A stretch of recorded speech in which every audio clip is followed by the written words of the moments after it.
Welcome to our channel. तो चलिए शुरू करते हैं आज की कहानी। आर्या का सिर दर्द से फट रहा था। उसे बार बार वही तस्वीर दिखाई दे रही थी। तेज बारिश, एक काली कार, सड़क पर गिरा हुआ एक लड़का और एक आवाज, आर्या, पीछे मत देखना। वह अचानक जमीन पर बैठ गई। मुझे कुछ याद आ रहा है। कबीर तुरंत उसके पास आया। आर्या, मेरी तरफ देखो। उसने कबीर का हाथ कसकर पकड़ लिया। उस रात मैं वहां थी। कबीर की आंखों में दर्द उतर आया। लेकिन तुम बच्ची थी, तुम्हारी कोई गलती नहीं थी। आर्या ने अपने पिता की तरफ देखा। आपने मुझसे इतने सालों तक झूठ क्यों बोला? उसके पिता की आंखें नम थीं। क्योंकि मैं तुम्हें उस रात की यादों से बचाना चाहता था। फिर उन्होंने सच बताया। उस रात आर्या अपने पिता के साथ कार में थी। उन्होंने सड़क के किनारे कबीर के भाई को घायल हालत में देखा था। आर्या के पिता उसे अस्पताल ले जाने वाले थे, लेकिन तभी विक्रम और प्रिंसिपल वहां पहुंच गए। उन्होंने धमकी दी कि अगर उन्होंने किसी को बताया तो आर्या को नुकसान पहुंचाया जाएगा। आर्या के पिता डर गए, लेकिन जाने से पहले उन्होंने कबीर के भाई को एक जरूरी सबूत दिया था। एक छोटी सी पेन ड्राइव। कबीर ने पूछा, वही पेन ड्राइव? उसके पिता ने सिर हिलाया। हाँ। आर्या की आंखों से आंसू निकल आए। तो फिर असली पेन ड्राइव कहाँ है? कमरे में खामोशी छा गई। फिर उसके पिता ने कहा, तुम्हारे पास। आर्या ने हैरानी से अपना पुराना लॉकेट देखा। मेरे पास। उसके पिता ने कहा, जब तुम छोटी थी, तुम्हारे भाई ने वो लॉकेट तुम्हें दिया था। आर्या ने लॉकेट को ध्यान से देखा। उसके पीछे एक बहुत छोटा सा निशान बना था। कबीर ने लॉकेट को गौर से देखा।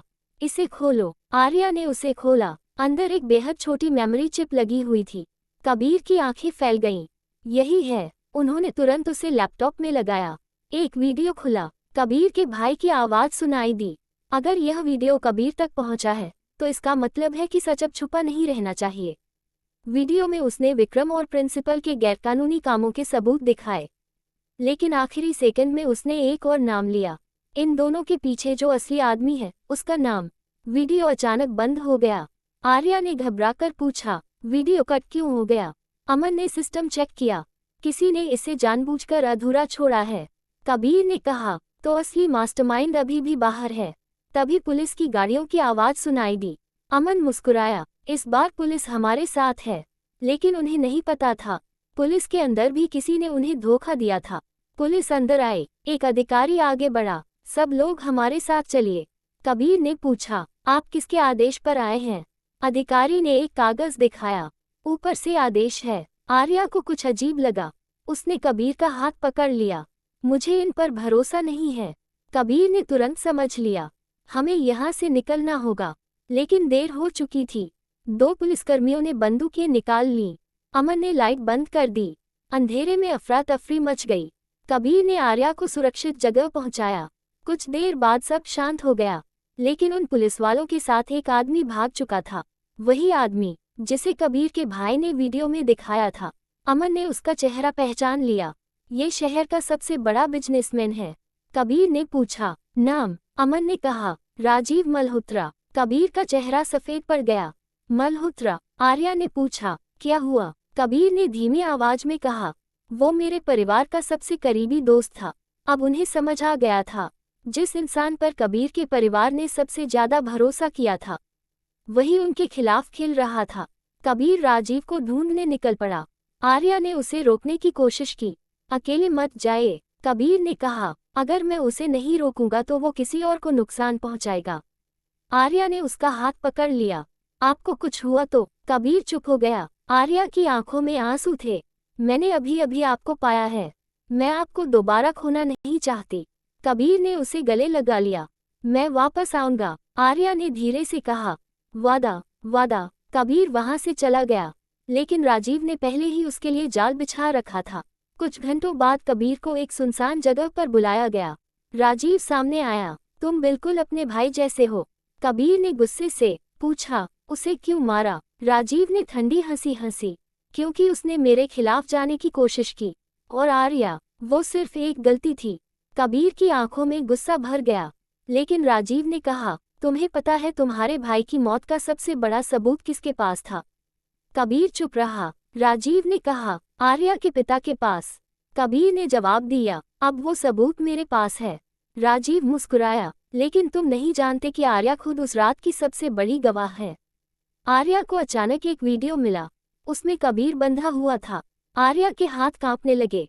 वीडियो में राजीव ने कहा, अगर कबीर को जिंदा देखना चाहती हो तो अकेली पुराने वेयरहाउस में आओ। आर्या ने तुरंत अमन को बताया। अमन ने कहा, तुम अकेली नहीं जाओगी। आर्या ने सिर हिलाया। मैं जानती हूँ। उसने अपने पिता की तरफ देखा। इस बार हम उन्हें खत्म करेंगे। तीनों वेयरहाउस पहुंचे। आर्या अंदर गई। कबीर, अंदर से उसकी आवाज आई, आर्या वापस जाओ। लेकिन तभी राजीव सामने आ गया। तुम बिल्कुल अपनी माँ जैसी हो।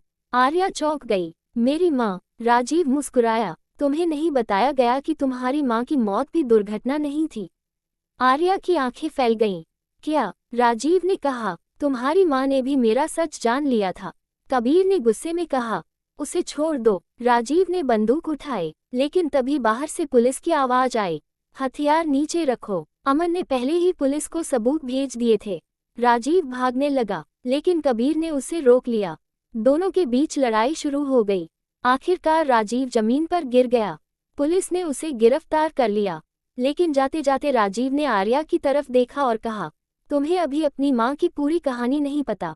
राजीव की गिरफ्तारी के बाद आर्या के पिता ने उसे एक पुरानी चिट्ठी दी। ये तुम्हारी माँ ने तुम्हारे लिए छोड़ी थी। आर्या ने कांपते हाथों से चिट्ठी खोली। उसमें लिखा था, मेरी प्यारी आर्या, अगर तुम कभी ये चिट्ठी पढ़ रही हो तो शायद तुम इतनी बड़ी हो चुकी हो कि सच समझ सको। मैं चाहती थी कि तुम हमेशा खुश रहो, लेकिन कुछ लोग ऐसे हैं जो सच से डरते हैं। अगर मेरे साथ कुछ हो जाए तो अपने पिता पर भरोसा करना। उन्होंने हमेशा तुम्हें बचाने की कोशिश की है, और एक दिन तुम्हें एक ऐसा इंसान मिलेगा जो तुम्हारे अंधेरे समय में तुम्हारा हाथ पकड़ेगा। उसे कभी मत छोड़ना। माँ। आर्या की आंखों से आंसू बहने लगे। कबीर उसके पास आया। उसने चिट्ठी पढ़ी, फिर आर्या का हाथ पकड़ लिया।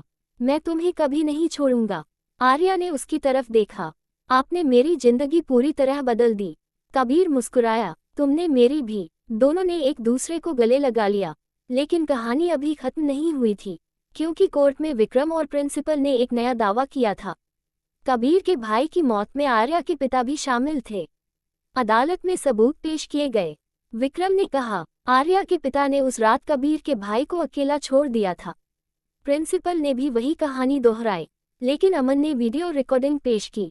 उसमें साफ दिखाई दे रहा था कि आर्या के पिता ने कबीर के भाई को बचाने की कोशिश की थी। फिर असली पेन ड्राइव का वीडियो चलाया गया। कबीर के भाई ने साफ कहा था, अगर मुझे कुछ हो जाए तो मेरे भाई को बताना कि मेरे पिता के दोस्त राजीव मल्होत्रा पर भरोसा मत करना। राजीव का चेहरा उतर गया। अदालत में सबूतों के आधार पर राजीव, विक्रम और प्रिंसिपल को दोषी पाया गया। आर्या के पिता को सभी आरोपों से मुक्त कर दिया गया। कबीर की आंखों में आंसू थे। सालों से जिस इंसाफ का इंतजार था, वह आखिरकार मिल गया था। अदालत से बाहर निकलते ही आर्या ने कबीर का हाथ पकड़ लिया। अब सब खत्म हो गया। कबीर ने मुस्कुराकर कहा, हाँ। आर्या ने पूछा, और अब? कबीर ने उसकी तरफ देखकर कहा, अब मेरी जिंदगी शुरू होगी। किसके साथ? कबीर मुस्कुराया, तुम्हारे साथ। कुछ महीनों बाद कॉलेज का माहौल बदल चुका था। कबीर अब भी सख्त प्रोफेसर था। स्टूडेंट्स आज भी उसे डेविल प्रोफेसर कहते थे, लेकिन आर्या के सामने उसका चेहरा बिल्कुल अलग होता था। एक दिन क्लास खत्म होने के बाद कबीर ने आर्या को रोका। आर्या, जी सर, आज भी मुझे सर कहोगी? आर्या हंस पड़ी। क्लास में तो कहना पड़ेगा। कबीर ने अपनी जेब से एक छोटी सी अंगूठी निकाली। आर्या की आंखें फैल गईं। ये, कबीर ने कहा, मेरी जिंदगी में बहुत कुछ खोया है, लेकिन तुम्हें पाकर मुझे समझ आया कि प्यार इंसान को कमजोर नहीं करता। वह घुटने पर बैठ गया। आर्या, क्या तुम मेरी जिंदगी की सबसे खूबसूरत कहानी बनोगी? आर्या की आंखों में खुशी के आंसू थे। हाँ। कबीर ने अंगूठी उसकी उंगली में पहना दी। पास खड़े अमन ने तालियां बजाईं। आखिरकार डेविल प्रोफेसर भी हार गया। कबीर हंसते हुए बोला, सिर्फ आर्या के सामने। आर्या ने मुस्कुराकर कहा, और हमेशा। शादी की तैयारियां शुरू हो गईं। आर्या के पिता अपनी बेटी को देखकर भावुक हो जाते। उन्होंने कबीर से कहा, मेरी बेटी का हाथ तुम्हें दे रहा हूँ, उसे हमेशा खुश रखना। कबीर ने जवाब दिया, मैं वादा करता हूँ। शादी के दिन आर्या लाल जोड़े में बेहद खूबसूरत लग रही थी। कबीर उसे देखते ही कुछ पल के लिए सब भूल गया। आर्या ने मुस्कुराकर पूछा, क्या हुआ? कबीर ने कहा, सोच रहा हूँ जिस लड़की से मैं पहली बार मिला था वही आज मेरी जिंदगी की सबसे जरूरी इंसान बन गई, आर्या ने कहा। और जिस प्रोफेसर से मैं डरती थी, कबीर ने पूछा। हाँ, वही मेरा सबसे अच्छा दोस्त और मेरा प्यार बन गया। दोनों मुस्कुरा दिए। शादी की रस्में शुरू हुई। जब कबीर ने आर्या की माँ की तस्वीर के सामने हाथ जोड़े, आर्या उसके पास आ गई। माँ को भी आज बहुत खुशी होती। कबीर ने कहा, मुझे लगता है वो हमें देख रही हैं। आर्या ने आंखें बंद कर लीं। उसके दिल में पहली बार कोई दर्द नहीं था, सिर्फ शांति थी। शादी के कुछ समय बाद आर्या फिर उसी कॉलेज में आई, लेकिन इस बार वह सिर्फ एक स्टूडेंट नहीं थी, वह कबीर की जिंदगी की साथी थी। क्लास में कबीर बोर्ड पर पढ़ा रहे थे। उन्होंने आर्या की तरफ देखा। आर्या मुस्कुरा दी। एक स्टूडेंट ने धीरे से अपने दोस्त से कहा, सर आर्या को बाकी सबसे अलग ट्रीट करते हैं। कबीर ने सुन लिया। उन्होंने गंभीर चेहरा बनाकर कहा, क्लास में बातें नहीं। सब हंसने लगे। आर्या भी हंस पड़ी। क्लास खत्म होने के बाद कबीर उसके पास आया। चले मिसेस मल्होत्रा, आर्या ने मुस्कुराकर कहा। जी प्रोफेसर। कबीर ने उसका हाथ पकड़ लिया। अब भी प्रोफेसर, आप हमेशा मेरे डेविल प्रोफेसर रहेंगे। कबीर हंस पड़ा। दोनों कॉलेज से बाहर निकलने लगे। आर्या ने पीछे मुड़कर उस क्लासरूम को देखा जहां से उनकी कहानी शुरू हुई थी। एक सख्त प्रोफेसर, एक जिद्दी लड़की, गलतफहमियां, खतरे, राज और आखिरकार प्यार। आर्या ने कबीर से कहा, अगर मुझे पता होता कि मेरे डेविल प्रोफेसर से प्यार हो जाएगा तो मैं पहली क्लास में ही भाग जाती। कबीर ने मुस्कुराकर कहा, और मैं तुम्हें वापस बुला लेता। दोनों हंस पड़े। सूरज धीरे धीरे ढल रहा था। कबीर ने आर्या का हाथ थाम लिया और दोनों अपनी नई जिंदगी की ओर बढ़ गए। क्योंकि कभी कभी जिस इंसान से हम सबसे ज्यादा डरते हैं, वही इंसान हमारी जिंदगी का सबसे खूबसूरत हिस्सा बन जाता है। दिल दी एंड दिल। अगर आपको ये कहानी अच्छी लगी हो तो वीडियो को लाइक शेयर और कमेंट जरूर करें और ऐसी ही कहानियों के लिए चैनल को सब्सक्राइब करना ना भूलें।